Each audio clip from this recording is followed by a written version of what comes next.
11th standard exercise 1.2 third sum. A equal to ABCன்னு கொடுத்துருக்காங்க. R equal to ordered pairs கொடுத்துட்டாங்க. இப்போ reflexive symmetric டிரான்சிட்டிவாக இருக்கணும்னா அதில் என்னென்ன ஆர்டர்ட் பேர்ஸ் ஆட் பண்ணணும்னு கேட்டிருக்காங்க. செகண்ட் சம் மாதிரி தான். இப்போ வந்து ஏல வந்து ஏபிசி கொடுத்துருக்காங்க இங்கே. செகண்ட் சம்மில் டி கொடுத்துருந்தாங்க. ஓகே, ஸ்டெப்ஸ் எல்லாம் கிட்டத்தட்ட அதே மாதிரி தான். ஓகே, ஃபஸ்ட்டு ரிஃப்ளெக்சிவ் பார்க்கலாமா? அதுக்கு முன்னாடி என்னென்ன கொடுத்துருக்காங்க? ஏ ஈக்குவல் டு ஏபிசி கொடுத்துருக்காங்களா? ஆர் வந்து ஏ கமா ஏ, பி கமா பி, ஏ கமா சி கொடுத்துருக்காங்க. இப்போது ரிஃப்ளெக்சிவ் ஃபஸ்ட்டு பார்க்கலாம். இப்போ ரிஃப்ளெக்சிவாக இருக்கணும்னா எப்பயுமே நம்ம எப்படி எடுத்துப்போம்? இப்போ ஏ ரிலேட்டட் டு ஏ இப்படி அந்த காம்பினேஷனில் எடுப்போமா? ஸோ ஏ ரிலேட்டட் டு ஏ இருக்குது, பி ரிலேட்டட் டு பி இருக்குது.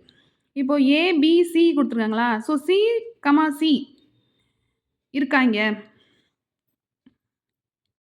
If the video is helpful to you, subscribe my channel. So இன்னும் இங்கே பேலன்ஸ் மிஸ் ஆகிறது என்னது? C comma C. ஸோ இதில் ஆட் பண்ண வேண்டியது C comma C should be added. Okay, next பாருங்கள். Second symmetric. சிமெட்ரிக்னு நீங்கள் பார்க்கும்போது இங்கே ஆரை பாருங்கள். அதில் வந்து ஏ கமா சி தான். இப்போ இதெல்லாம் வந்து ஏ கமா ஏ, பி கமா பி. இது வந்து ஏ கமா சின்னு இருக்கா? இப்போ ஏ ரிலேட்டட் டு சி அப்படின்னு எடுத்துக்கிறீங்க. இங்கே எடுத்துக்கிட்டீங்க. இப்போ இது என்ன இம்ப்ளைஸ் பண்ணணும்? சி ரிலேட்டட் டு ஏ அது இருக்கா? சி கமா ஏன்னு இங்கே இருக்கா?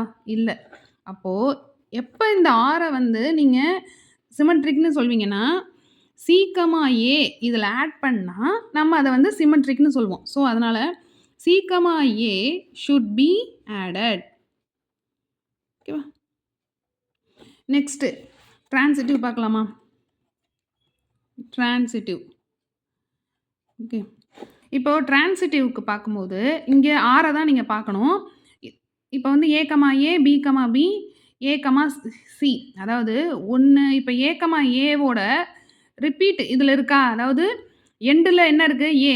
இந்த ஏ இங்கே கம்பைன் ஆகி இங்கே வருது பாருங்கள். ஸோ கரெக்டாக இதையும் எடுத்துக்கணும். ஸோ இப்போ ஏ ரிலேட்டட் டு ஏ எடுத்துக்கிட்டீங்க இங்கே கொடுத்துருக்கபடி. நெக்ஸ்ட்டு பாருங்கள், ஏ ரிலேட்டட் டு சி. ஓகேவா? இப்போ இது என்ன இம்ப்ளைஸ் பண்ணணும்? ஏ ரிலேட்டட் டு சி இம்ப்ளைஸ் பண்ணணுமா? இங்கேருந்து இங்கே ஏ ரிலேட்டட் டு சி இம்ப்ளைஸ் பண்ணணுமா? ட்ரான்சிட்டிவ் கண்டிஷனே இப்படி தானே. ஸோ கொடுத்துருக்கதை நம்ம எடுத்து செய்யும்போது கரெக்டாக ஏ ரிலேட்டட் டு சி. ஸோ அப்போனா இங்கே என்ன வருது? ஏ கமா சி இதில் இருக்கணும். இருக்கா?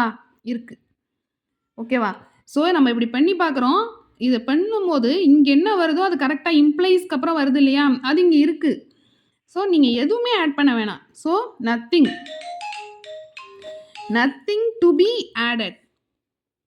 ஓகே, இப்போது 3 ரிஃப்ளெக்சிவ், சிமெட்ரிக், ட்ரான்சிட்டிவ் மூணுமே பார்த்துட்டோம் எது ஆட் பண்ணணுன்னு. ஸோ இதெல்லாம் கரெக்டாக ஆட் பண்ணும்போது அந்த ஆர் ரிலேஷன் என்னவா இருக்கும்? ஈக்குவலன்ஸ் ரிலேஷனாக இருக்குமா?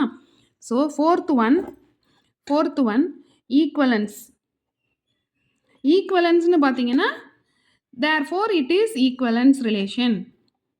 ஓகேவா?